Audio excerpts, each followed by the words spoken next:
Good morning, good morning, good morning to one and all, and welcome to our Fookers and to our YouTubers who are logging on now. Thank you all for joining.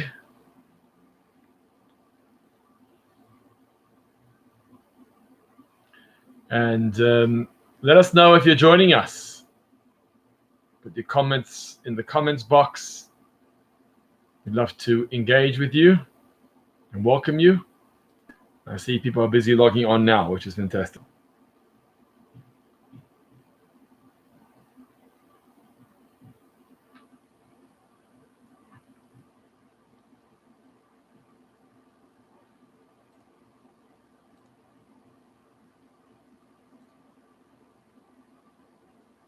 Great. Keep those comments coming through.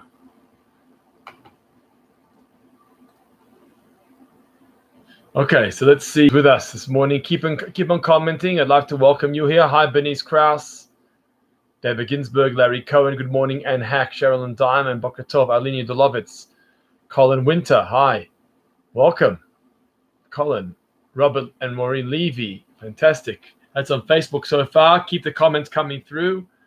Norman Stain, Boker Tov, Donna Lovitz on YouTube, Faker Sega, Manfred Kalmick, Avra Walpert, Ian Clemenson, Boker Tov, Dennis Solomons. Good morning, Tracy Mindel. Hi, Shulamit Schultz, Morat Dworkin.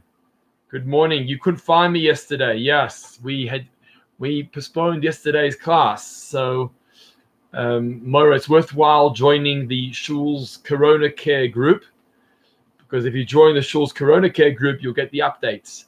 Like yesterday's update that we didn't have a online class today. So let me know if you'd like to join. And send me your number. Bernice Fine, good morning. Hilly Lipworth, good morning. Boker Tov to all.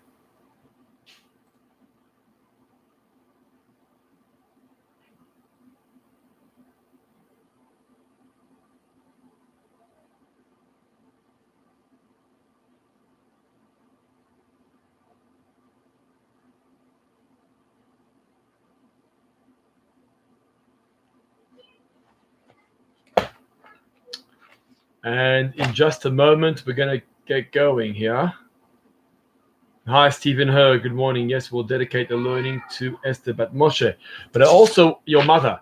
I also want to dedicate today's learning. I want to thank the Krauses, Bernice and Dobby Kraus, for sponsoring today's shir in honor of a yahrzeit of Dobby's brother, Reuven Ben Tzvi, whose yahrzeit was actually yesterday, Tu B'Av, the 15th of Av. So thank you to Bernice and Dobby for sponsoring. If anybody else would like to sponsor, and that is tzedakah to a good cause, to the shul, as well as dedicating the learning in their memory, or in honor of a simcha or other occasion, feel free to let us know. And we'd love to include you and your family and your celebrations or commemorations. So that would be wonderful.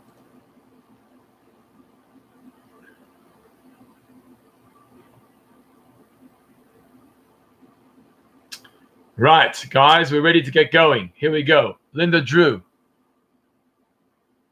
Good. I'm happy to hear your mother, Tzipora Bat Gila, is getting stronger. Hi, Jaime and Linda. Thanks for joining us. So today I want to focus on the second paragraph of the Shema, because that's what features in this week's Torah portion.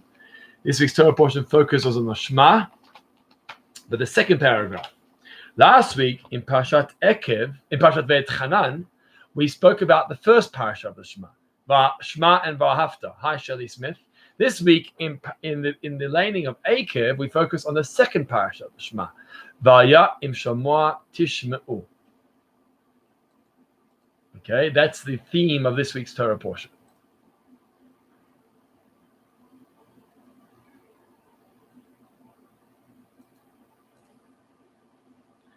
And let's highlight some of the highlights of this parasha. Hi, Ren Stan. Good morning, Boker Tov. Fantastic crowd here this morning. Thank you all for joining for another great morning. So, what do we say in the Shema? Vaya im shamoa tishme'u. And it will be if you listen el mitzvotai, to my mitzvahs that I command you, to serve God to love God and to serve him with all your heart and all your soul. And then I will bring you the rain in its right time, etc., etc. If we look at that opening verse, you'll notice, Vaya imshamah tishme'u. Imshamah tishme'u. It's a double terminology, as I'm sure you can notice, right? So the question is, why is the Torah speaking in double terminology? Why it's shamah tishme'u? It should say, Vaya im tishme'u el mitzvotai. And it will be if you listen to my commandments. It will be if you listen to my commandments.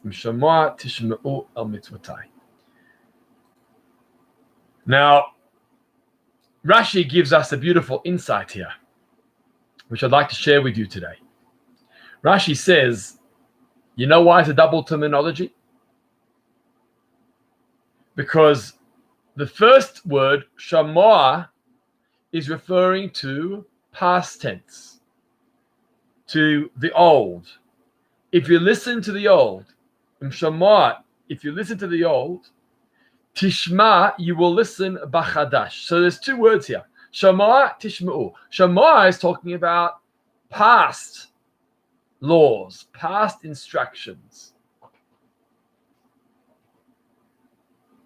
past rules. Tishma'u means you will listen to future rules and future instructions that you'll be told as a nation. Shama, tishma'u, the old and the new. Hi, Shalom Triga, and yes, we'll dedicate our learning to Chaim Leon Ben Leah Miriam. Thank you for sharing, and we have him in mind for Shalema. Basically, what Rashi is telling us is, in my own words, in my own interpretation, that there's old age thinking and there's new age thinking. Old age thinking is the way of tradition. It's the way of our parents, the way of our grandparents.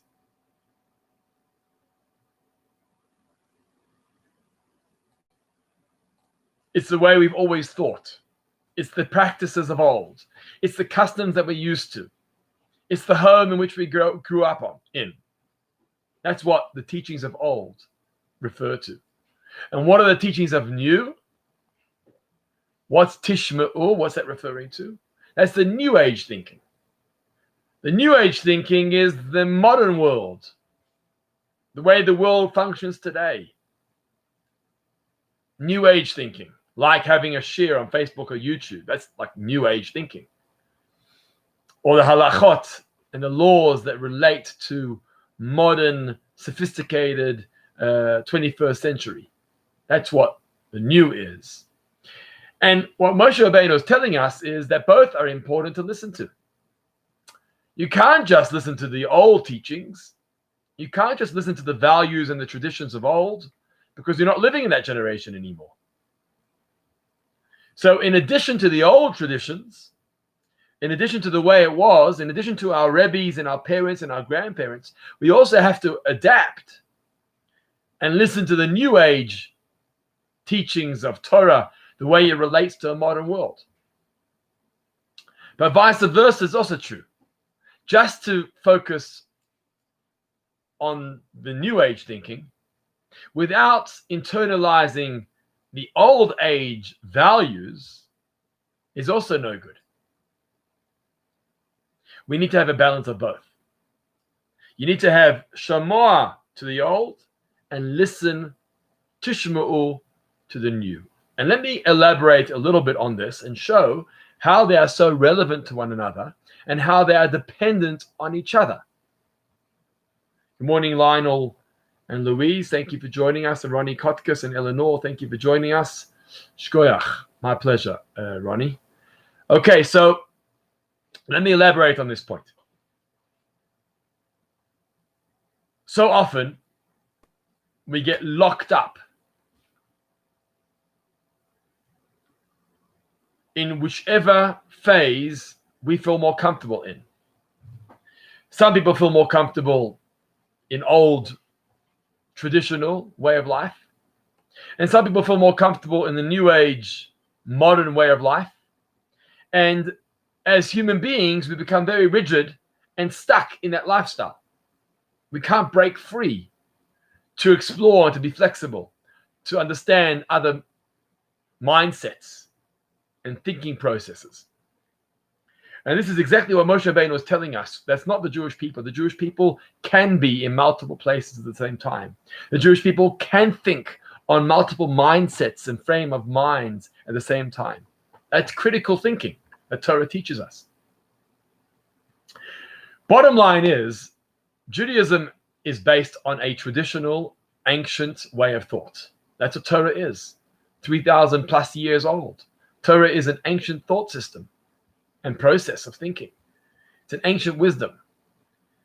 And it needs to be that way because we're not a modern age thinking. We're not a new age religion or a new age academic study. We are a tradition of old. We are Torah that was given to Moshe at Mount Sinai. That's important to know that. So that's the foundation. However, some people naturally get locked into that. Some people naturally feel more comfortable there and are not comfortable in exploring new territory or new phenomenons. And they don't want to know about the new world. Take, for example, IVF, fertility, children, parents having difficulty with children, with giving birth to children. This is a modern age thinking. It's modern age medicine. But it creates a lot of complications according to halakha. Who can be a donor? Who can donate eggs? Who can donate sperm? Jewish or non-Jewish? Conversion or not conversion? These create big debates in the modern contemporary world. So there are some people, and rabbis included, who said, I can't even think about that new world. It doesn't feature in halakha. Hi, Jeffrey. It doesn't feature in halakha. It's not in the Shulchan Aruch. It's not in the code of law. It's not in the teachings of old. So leave me alone. I can't do it. And therefore, they don't want to get involved in IVF because it's too new age thinking. But then you have Rabbonim who are more flexible. And not just younger, by the way. There are older Rabbonim too. And halachic authorities that have had the wide shoulders of exploring the new age thinking and the medicine of new and finding out how halakha and Jewish law will address that. And they said, let's work it out. Let's take the traditions of old and apply it to the new world that we're living in. It's one example. There are other examples. Take, for example, technology. There are so many sophisticated devices today. And big questions as to who can use these devices. A cell phone, a radio. Hi, Dee. Good to see you. A car. Can security use it more for security purposes? Are there ways of building technology, building phones today that don't desecrate the Shabbos? So many people have said, leave me alone. I don't understand this stuff. In my world, it is what it is. Or take, for example, fridges on Shabbos. There are new modern fridges with lights inside and LED lights and motors that run this way or motors that run that way. It's new age technology. So some people are locked in to the old way of thinking. It is what it is, and I can't explore new age technology. It just doesn't register my mind and the halachic parameters by which I've been trained and educated. And others will say, no, we have to adapt. We have to apply the rules of old to the new world. And that's the ideal. That's the ideal, is to take the teachings of old, the traditions of the Shulchan Aruch, the Code of Law, or the Mishnah or the Talmud, and adapt them into the modern world of technology, of IVF, of medicine, and see what does halakha say about these new age thinking, new age inventions. Now, halakha never says anything about it because these things weren't around when halakha was written. But it's about applying the rules of halakha and and adapting it to the new world. I'm going to pause here for a moment to welcome all our viewers. Those of you that just logged on recently, I want to welcome you all here. If you're on and you want to share that you're here with us, just put it into the comments at either Facebook or YouTube. I'd love to welcome you personally. Thank you for joining us. We're focusing on the opening verse of V'hayom Shemaya Tishmu'u El Mitzvotai. It's the second chapter of the Shema that features in the Parsha of Akev. And we're talking about wisdom of old and wisdom of new. Shemoah Tishmu'u. Wisdom of old, wisdom of new. And we've explained why wisdom of old alone is not sufficient. We have to be able to adapt it. And you know who was the revolutionary mind who did this? It was Rav Moshe Feinstein. Rav Moshe Feinstein, who lived in America, if I'm not mistaken, until the 1980s in the Lower East Side of Manhattan. So post-Holocaust, he was living in the New World. And he was one of the first authorities that had the broad shoulders of applying old Jewish teachings to the New Age world. And many of his responses that are written, and in fact, I have his set on my shelf, which is behind me, he applies it to many modern day inventions, which today the world is already past that, we're 20, 30 years after his passing, and there are new things and new inventions to the world that he wasn't aware of when he wrote his responses, which is how the world developed so quickly. Now, the flip side to this is the other way. People, hi Chevy, thank you for joining us live from Israel. You've now made our class international. So well done. Thank you for joining us.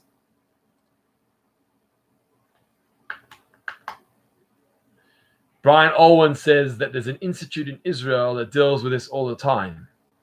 Exactly. Tzomet, it's called. They deal with technology all the time and how to apply it. What's the flip side to this? The flip side, people who think that Torah is only New Age, and they chuck tradition out the window. Right? Torah is new. Torah has to be adapted. Torah has to change. Leave the old. Chuck the old out. That can't be here anymore. We're going to move forward with the new.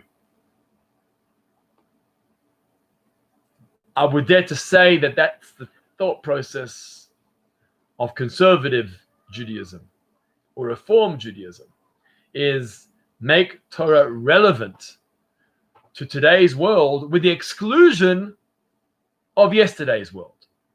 And here too, Moshe Rabbeinu addresses this. Here too, Moshe Rabbeinu says, don't make that mistake. You've got to listen to the teachings of old. You've got to remember the values of Torah. Shema Tishmu. You've got to listen to what was taught as well as to what is going to be taught. If we're only going to take on the New Age thinking, if we're only taking on Tishmu, the New Age thinking, without the values of yesteryear, we're going to lose track. We're going to lose direction. There's no point to that. And that's why when it comes to study of Torah, it's so important to go back to the original text, to go back to the Chumash, to go back to the Mishnah, to go back to the Talmud.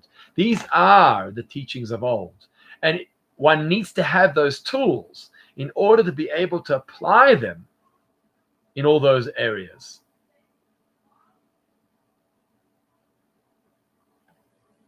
And the same can be said as well with our own learning.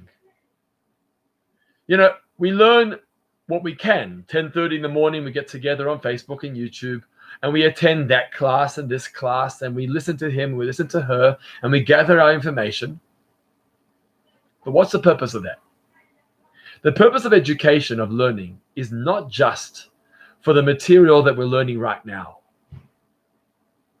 But the purpose of education is to empower us to use those tools in many other areas too.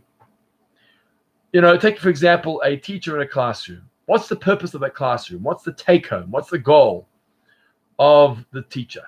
The goal of the teacher is not just to teach the class now, the Torah or the academia or whatever subject it is for the classroom at that particular point in time. That's very short-sighted. The goal of that class is to empower the student that when you leave that classroom, you should be able to then move on, leave the class and go into the street and teach and adapt and apply all the rules you've been given to your lifestyle outside. That's the real purpose. A parent who educates a child is the same thing. It's not just to educate you in my home. I'm educating you so that when you build your own home, you'll have the tools for that too. You'll be able to apply that. Now imagine a child who leaves the classroom, leaves school, and says, I'm chucking everything out. Everything I've learned in school is out the window. By the way, it's impossible because consciously or subconsciously, you've been taught how to think. I remember when I was in Israel as a high school student, I graduated high school in Israel. And the biggest issues every year was that as the matric year was over, the students would take their books and burn them, which, okay. But included in that were Tanakhs as well. Secular Israeli children were taking their Tanakh, which was part of their subjects. It was forced on them from the government. And they were burning their Tanakhs as part of their graduation because the wisdom of old is no longer relevant to me. I don't need all that rubbish that my teachers taught me in school, history and maths and Tanakh too. And they would burn the Tanakh books. And remember, every year there was a headline. You know, what are we going to do about these students? How are we going to stop them? How are we going to prevent it from happening? To me, I'm not focusing on the burning of Tanakh per se. I'm focusing on the concept of throwing education, past education, old traditions out the window. You can't do that. What you can say to the student is, we've given you the initial tools, but don't at all limit yourself by them. Take them and build on them. Build on them through your further studies. Build on them, please God, when you marry and build a family. That's going to be a strong tradition, and you're going to go and grow with that in the future too. So that's the balance of both. And God's telling us the same thing. Moshe Rabbeinu is telling us the same thing. Shomaya tishma'u. You're going to have the old traditions of Torah, the old traditions of the journey in the desert. But then you're going to have new age thinking when you go into Israel. That's the tishma'u. You got to remember and listen and apply all that you have learned in the past to the new age, to the Chadash. Now, the flip side to that, as I mentioned earlier, is that we've got to adapt. So while it's important for students to hold on to their teachings of their teachers and their parents, because those traditional teachings and those values are going to last them for life, don't lock yourself in.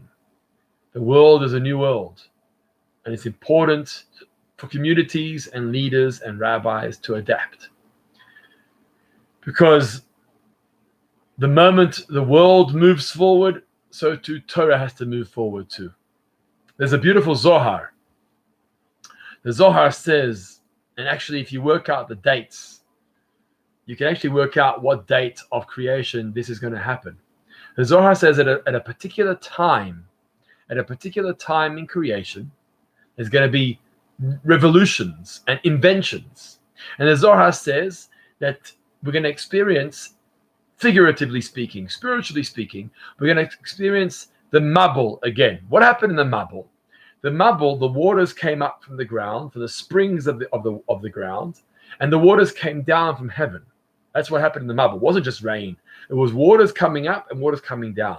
It says the Zohar, we're going to experience that as well in the new age, which is the world we're living in today, where there's going to be revelations and inventions coming up from the ground. That he's talking about a reference to the physical, mundane inventions of medicine and technology, which is coming up from the ground. And together with that, rain's going to fall from heaven, which is spiritual insight, Kabbalah and mysticism, modern day halachic thinking is going to come from the heavens. And the Zohar says the two are working together. It's not that the world's moving faster than Torah, or that Torah is moving faster than the world, but in fact the two have to happen simultaneously together. So Judaism is not catching up to the world. We are advancing, Judaism, Torah is advancing just as the world is advancing. And the two are walking along simultaneously. That's what needs to happen. That's the teaching of the Zohar. That's what life is about. It's about taking the teachings and the experience that we've been given from our parents and our grandparents and our homes and our previous jobs, and then moving forward and finding ways to adapt it and to apply the Jewish way of thinking to the modern day challenges and dilemmas that the world has to deal with. That's the message of Shema Tishma'u. And so when we say this Shema every day, let's think to ourselves, are we true to the values of old? Number one. And number two, are we taking Torah along with us and applying it into our modern world, into our material pursuits, into our social and work environments? Because that's what Judaism is about. It's about adapting the old and applying it to the new. And then if we do that correctly, what does Moshe Rabbeinu say? He says, if you do that correctly, I'll give you rain that you need and sustenance that you need and all the blessings that you need, because you've remained true to the traditions of Torah, both the old and the new. I want to thank you all for joining us. I think that's an important lesson to take away. And we've reached 11 o'clock, and that's when we conclude. So thank you all for being here online with us and sharing with me that daily lesson and the lockdown inspiration. We're going to be back here tomorrow, Friday morning, to end the week off with another session, 10:30 a.m. on Facebook or YouTube. So I invite you all and invite your friends to come along with us. We've had a beautiful crowd, over 30 to 35 viewers here between Facebook and YouTube today. So I appreciate you being with us today, and come online tomorrow. All of you on Facebook, don't forget to like this video and share this video so others can benefit as well later on in the day. A wonderful day ahead. Keep safe, keep sane, keep spiritual, and we'll see you tomorrow.